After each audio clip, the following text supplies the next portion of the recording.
theorysabers.com. Hey, what's going on? So I just finished the Skeleton Crew watch party a few hours ago, and this video is going to be my overall thoughts about the show and the finale in and of itself. Right off the bat, about this episode, what I got to say is nice little ending to a cute little show for kids. And I feel like all the viewers here and subscribers who have children of their own, at least from what I've seen in the chat, is that your guys' kids love this show. Quite frankly, if I was 10 years old, I would love and adore this show just as much. At 34 years old, I think that this show is quite adorable. It's got a good message of, fighting for your friends, fighting for what you believe in, dare to dream big, like Wim dreaming of being a Jedi. And, it's got adventure and, trusting your gut instincts and knowing that not everybody is out there is good, and a lot of them are trying to squeeze you for what they can get out of you. The message in this show is great for that. George Lucas would probably approve of. The friends I have that know George know that he would approve. He does approve. Now, is this to say that it's as amazing as Mando Season 1 or 2 or Revenge of the Sith? No, of course not. It is what it is. It's fine. It's okay show. It's fun. It's got adventure. And it's got some nice messages behind it. Now that that's out of the way, I do think this was a very wonderful, cute show. The ending with how Jod was actually a Jedi, or at least trained by a Jedi, who was taken down by Order 66, while he watched his master, a female, we don't know who it is. Maybe Shakti, maybe she dies for the 5th time. Maybe this is her actual canon death. A tragic ending of a gallant warrior, no doubt.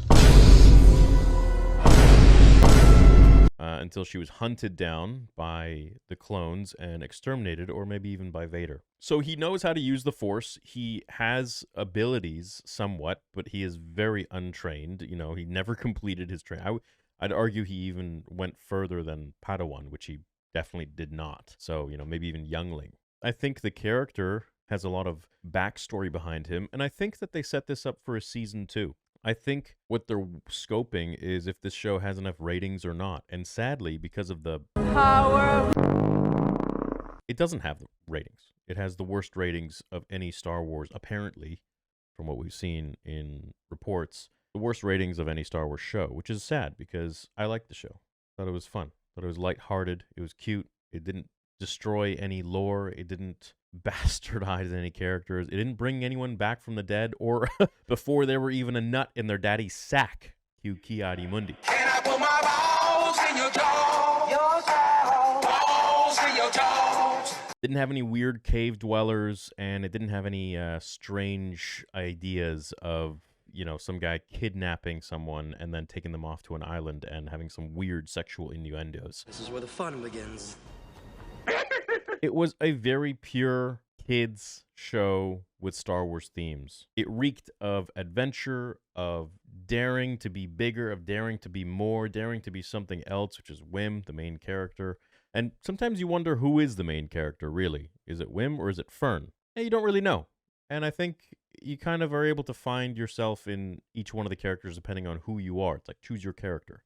And overall, the story for me kind of felt like a 1980s, 1990s arcade game. Those games, you go to the arcade and it's just got a very simple storyline, but it throws you right in. And it's, very simple plot points, very simple characters, very simple enemies, like this pirate who's getting outsmarted and stuff by kids and a droid, right? It's silly. And I think that's the point. And it's supposed to have, while there's an element of danger, the whole time that things are probably going to turn out okay, because at the end of the day, it is a kid's show. And no one's really going to get beheaded or, get a hand taken off or anything like that for the most part, unless it's a droid. In terms of the messaging that this show has for kids, I think it's absolutely fine. And I think it definitely is the first one of the Star Wars projects since Disney that I can say has a fine message for kids. Because God knows the other ones, bit of a hit or miss. You can judge for yourself. So overall, I liked the show. I thought it was cute, lighthearted, and fun, and I think it was a step in the right direction. I think it was a step in what George would have wanted to make, or wanted to at least see, or at least maybe something that he would have appreciated for his legacy or his company, former company, to create. Beyond that, it's really unfortunate that the Acolyte did what it did and alienated more fans from the franchise, because I guarantee you, and I would put my channel on this. If this show came out after Rogue One, there would be a lot more people interested to at least give it a shot, give it a chance. This, for me, was more interesting than Solo. I like this more than Solo. I'm going to be frank with you. Solo was okay, but you know what? It was whatever. For me, I think that this show would have done a lot better given, different circumstances. But what can I say? They really shat the whole IP to the ground, and that all comes down to the different leaders that they've put in responsibility for all of these different projects that we've had. I just hope that going forwards, they're going to keep a little bit of this pure kind of simple storytelling in their minds. Just, straight story. We don't need anything political or any weird shit like that going in there, like the Acolyte. Just a fun little story. No big deal. Don't think about it too much. At least that's better than the things that came prior. That being said, I give the Skeleton Crew like a 7.4, 7.5 out of 10. And again, judging for, a kid giving me a nice painting. That's, how I would judge this one. I'm not putting it on the same scale as, Revenge of the Sith or Return of the Jedi or The Gladiator or something like that. So I had a great time with you guys during the watch party. I had a lot of fun and can't wait for the next season. If they do make one, I'm in full support of it, and I hope that they do make one. So I think the kids were a delight. I think the overall vision was fun. It was a little all over the place in some places, and I feel like they could have focused on maybe some of the different planets a little bit more instead of some of the lame missions here and there, like the one with where they go to that camp and then there's that like bunch of kids and then it wasn't really feeling that too much. I feel like that dragged on too long. There were a lot of episodes that we could have gotten more interesting stuff, traveling to different planets and different galaxies and maybe seeing some different things. But for the most part, it had a nice message and lighthearted kids show. Not bad. Had a good time. Excited for the next show with you guys, which will be Andor Season 2. And let's just hope there's no bricks and screws in that one. Okay, so this one's nice and flush. Now this one here is on the mortar joint. I'm not too sure how it's going to go, but we'll give it a go here. Beautiful.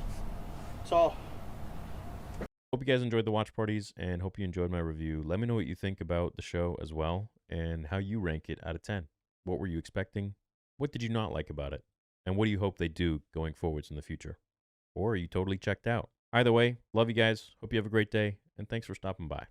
May the Force be with you always.